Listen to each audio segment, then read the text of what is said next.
Hello everyone, welcome to अफसाना कहानी। हमारी आज की कहानी का नाम है हासिदों का अंजाम। तो आइए इस कहानी को शुरू करते हैं। सदियों पुरानी बात है, मुल्क ईरान में एक बादशाह हुकूमत करता था। ये जंगों का ज़माना था। जो बादशाह ताकतवर होता किसी न किसी बहाने दूसरे मुल्क पर हमला करके फतह कर लेता।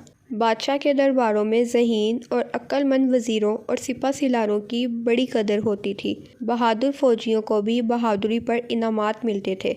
अगर कुछ अरसा लड़ाई झगड़े ना जंग ना होती, वज़रा और उमरा एक दूसरे के खिलाफ साजिशें शुरू कर देते। हर दरबार में साजिशी टोले होते जो बादशाह को किसी न किसी के खिलाफ भड़काते, कत्ल करवाते या कैद करवाते। ऐसे ही वज़ीर आज़म के खिलाफ बादशाह को बदज़न करने लगे। जैसे पत्थर पर कतरा कतरा मुसलसल पानी गिरता रहे तो इसमें सुराख हो जाता है। इसी तरह ग़ीबत और चुगली वो काम करते हैं जो तलवार से मुमकिन नहीं होता। वो बादशाह से कहते, इसकी नज़रें आपके तख्त पर हैं, इसने ये हुक्म दिया वगैरह वगैरह। आपको याद होगा महमूद गज़नवी का गुलाम अयास था। महमूद गज़नवी इस पर बहुत मेहरबान था। हासिद अयास के खिलाफ थे। वो बादशाह से ग़ीबत करते रहते। एक दिन एक हासिद ने बादशाह को बताया कि अयास कभी कभी बैतुल माल जाता है, लगता है खजाना चुराता है। बादशाह ने कहा, अब चाहे तो बताना। एक दिन हासिदों ने बादशाह को बताया कि अयास बैतुल माल गया है। बादशाह फ़ौरन चंद वज़रा के साथ बैतुल माल पहुंच गया। देखा कि एक ट्रंक खुला हुआ है और अयास गुमसुम बैठा हुआ है। बादशाह ने आगे बढ़कर देखा, अयास ने एक टूटा फूटा जूता पकड़ा हुआ था। इसकी आंखों में आंसू थे। बादशाह ने हैरत से पूछा, क्या कर रहे हो? अयाज ने सर उठाया और बादशाह को देखा, फिर नज़रें झुकाकर बोला, बादशाह सलामत। जब आपके पास आया था तो ये टूटे हुए जूते और फटे हुए कपड़े पहने हुए थे। मैं कभी कभार इधर आता हूँ और इन चीज़ों को देखता हूँ ताकि मुझ में गुरूर और तकब्बुर ना आए, और मैं अल्लाह का शुक्र अदा करता हूँ। मैं इस काबिल ना था जितना इसने मुझ पर रहम किया है। ये देख और सुनकर तमाम हासिद शर्मिंदा हो गए।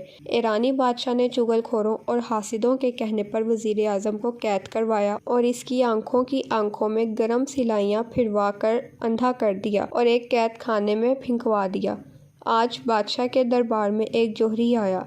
इसने एक जैसे दो हीरे बादशाह के सामने रखे और कहा, बादशाह सलामत, इनमें से एक हीरा असली है और दूसरा नकली है। अगर आप शनाख्त कर लें तो आपको तोहफा दे दूंगा, और अगर पहचान ना सके तो मुझे इतना इनाम देना होगा। पहले तो बादशाह ने कोशिश की मगर नाकाम रहा। इसने अपने जोहरी बुलवाए और उन्हें शनाख्त करने को कहा।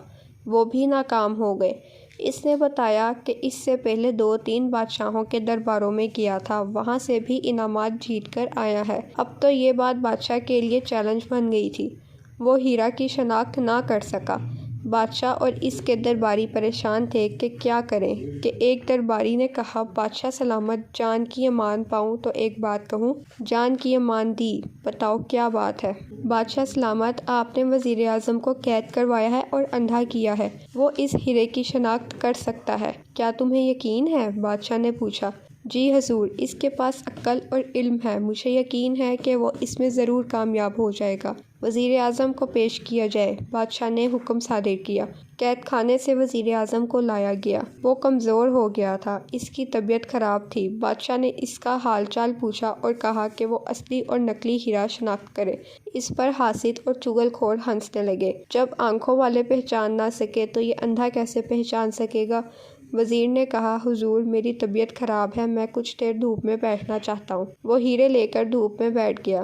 कुछ देर इसने एक हीरा पकड़ा और बादशाह से कहा, हुजूर, ये असली है और दूसरा नकली। इस पर सभी लोग हैरान रह गए। बादशाह ने मालिक जोहरी को दिखाया तो वो मान गया कि ये असली है और दूसरा नकली।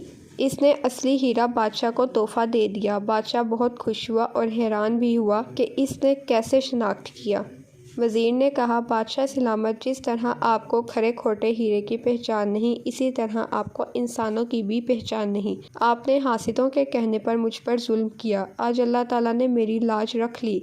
मैं तबीयत ख़राब का कहकर धूप में बैठा। दोनों हीरे धूप में रखे। जो असली हीरा था वो ठंडा रहा और जो नकली हीरा था वो चूँकि कांच का था वो धूप से गर्म हो गया। बस इतनी ही बात थी।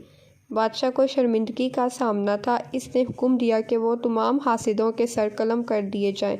اس طرح حاسد اپنے انجام کو پہنچے۔ بادشاہ نے اس نابینا کو اپنا وزیر بنا لیا۔ یہ تاریخ میں پہلا نابینا وزیر تھا۔ دیکھا بچوں، حسد کا انجام۔ اللہ تعالی ہمیں کامل مسلمان بنائے، آمین۔ تو یہ تھی ہماری آج کی کہانی۔ اگر آپ کو یہ کہانی اچھی لگی ہو تو اس ویڈیو کو لائک کریں، کمنٹ کریں، شیئر کریں اور مزید اچھی کہانیاں سننے کے لیے چینل کو لازمی سبسکرائب کریں۔ شکریہ۔